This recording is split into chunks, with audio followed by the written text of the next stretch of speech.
Halo semuanya, nama saya Anggi Miranda Putri Boruta Barat. Saya membuat video ini dalam memenuhi tugas mata kuliah komunikasi antar budaya. Adapun tugas tersebut adalah menjelaskan hasil analisis penerapan nilai-nilai dimensi menurut Hofstede dalam keluarga saya. Sebelum saya menjelaskan lebih lanjut, latar belakang keluarga saya berasal dari Medan, ayah bersuku Batak Toba, dan ibu saya bersuku Batak Karo.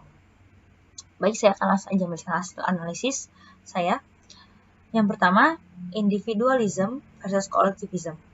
Menurut hasil analisis saya, keluarga saya sendiri cenderung berorientasi kepada nilai collectivism, karena keluarga saya lebih mengutamakan kebersamaan dalam melakukan berbagai kegiatan. Contohnya, sebelum adanya pandemi COVID-19, saya dan keluarga saya cenderung menghabiskan waktu bersama saat akhir pekan. Dan juga selain menghabiskan waktu bersama di akhir pekan, kebersamaan ini terlihat ketika kemarin ada pandemi COVID-19, waktu awal adanya pandemi COVID-19, ekonomi keluarga sedikit terguncang sehingga kami secara bersama-sama saling bertukar pikiran mengenai bisnis baru yang akan dilakukan, dan setelah itu bisnis tersebut kami lakukan bersama-sama. Terus untuk nilai yang kedua ada uncertainty avoidance. Keluarga saya lebih cenderung berorientasi kepada high uncertainty avoidance.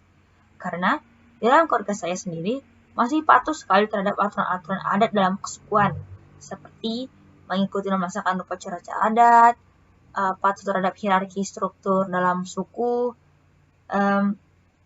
dan juga dalam keluarga saya harus menaati apa kata orang tua. Dan orang tua cenderung tidak suka terhadap gagasan baru dari anak. Maksud saya di sini cenderung tidak suka terhadap gagasan baru anak karena orang tua saya masih berpegang teguh kepada nilai-nilai yang dianut sejak dulu atau nilai-nilai yang lama. Kemudian ada nilai power distance.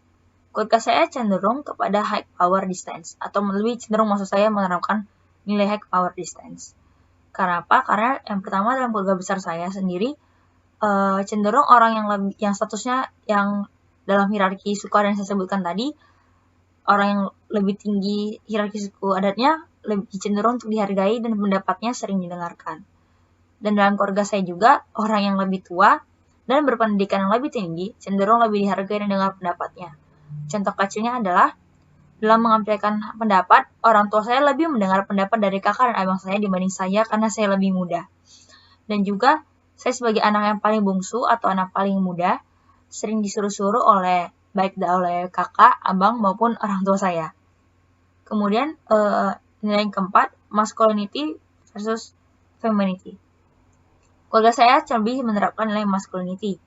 Karena dalam keluarga saya, laki-laki dituntut menjadi sosok yang lebih tegas dan keras, dan juga derajatnya dianggap lebih tinggi daripada perempuan.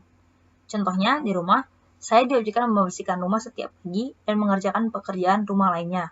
Sedangkan abang saya jarang sekali disuruh mengerjakan pekerjaan rumah. Juga dalam keluarga besar saya, terutama dari keluarga ayah, pendapat anak laki-laki harus didengar.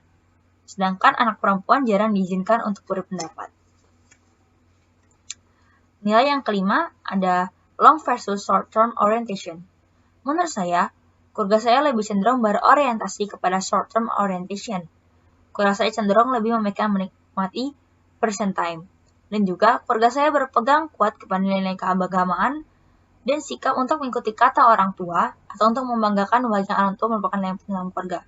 Contohnya, kakak saya mengambil S2 karena menuruti keinginan ibu saya. Seperti itu.